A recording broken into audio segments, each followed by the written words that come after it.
For a closer look at what's in store for the economy, we welcome Alan Dennis. He's a senior economist with the Development of Economic Prospects Group at the World Bank and also a co-author of that report.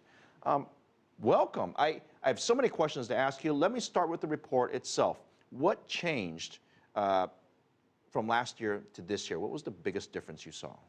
Well, what we see definitely is that the high-income countries have turned the corner in the sense that the growth that we're beginning to see is more self-sustaining rather than in the past where we've seen fits and starts in terms of the growth profile. The United States, for example, has grown as positively for at least the past 10 quarters. The euro area exited from recession in mid-2013. And some of the fundamental reasons that was a drag on growth, including fiscal consolidation, is also waning out in the United States and also to some extent also in the euro area. We have had other economists on, and yes, we clap our hands and the world sort of turned a corner at the end of last year, but there are some still serious issues to deal with. Europe, for example, as they're still talking about bailouts, granted much less so, there's still an unfinished business of fiscal reform, especially in the southern countries. Is that a worry to you? Yes, we are not saying that there are no risks over the horizon, but certainly when we compare the risks that we see today to what existed 6 months ago, or even a year ago, or 2 years ago, they're certainly in a different order. We can say, for example, the balance sheet adjustments for banks and sovereigns and households in the euro area is taking place. Sure, more needs to be done in that direction. There are still discussions on the banking union. There are still issues to do with competitiveness. So yes, there still remains some risk, but it's not at the same level as it was a year or so ago. So in that regard, and to the extent that even the weaker economies are beginning to grow, that is positive in terms of policy certainty and investment activity. Well, speaking of weak economies, South America wasn't a great story last year. It's disappointing to a lot of investors who were hoping for faster growth. Has your outlook changed for 2014?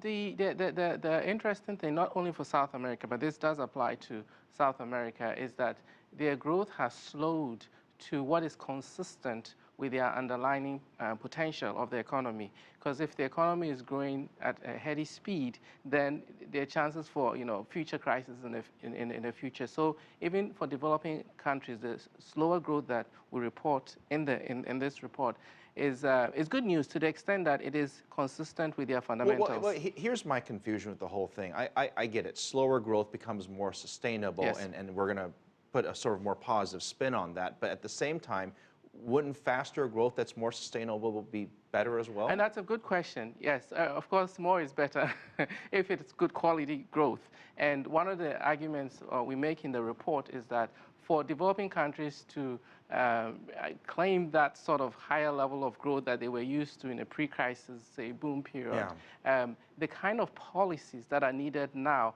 are not the sort of demand-driven, extra monetary stimulus or extra fiscal policy in order to engender, or foster growth, because that's cyclical in nature.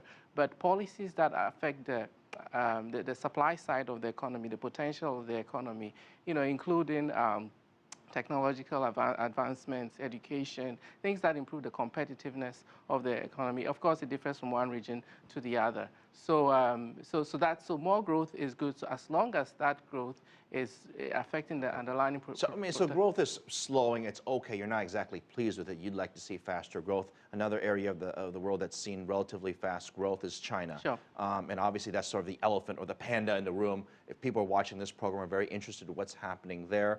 What have we learned today about China that we didn't know last year? Well, certainly China is in a restructuring process as we in this current period. It's rebalancing its economy from that of an investment and export-driven to that of a consumption-driven. It has been incredibly successful over the past 30 years. And our baseline assumptions are that, yes, the Chinese economy will continue to grow at about mid-7%, not the same as it was in the past 10 years. Mid-7%? Yeah, mid-7%. Okay. We're going to have to leave it there. Okay. We're going to see if you're right on this. Okay, I can tell you Great that. to have you, co-author of the latest report out of the World Bank saying that global growth is, while slower, much better than it was last year.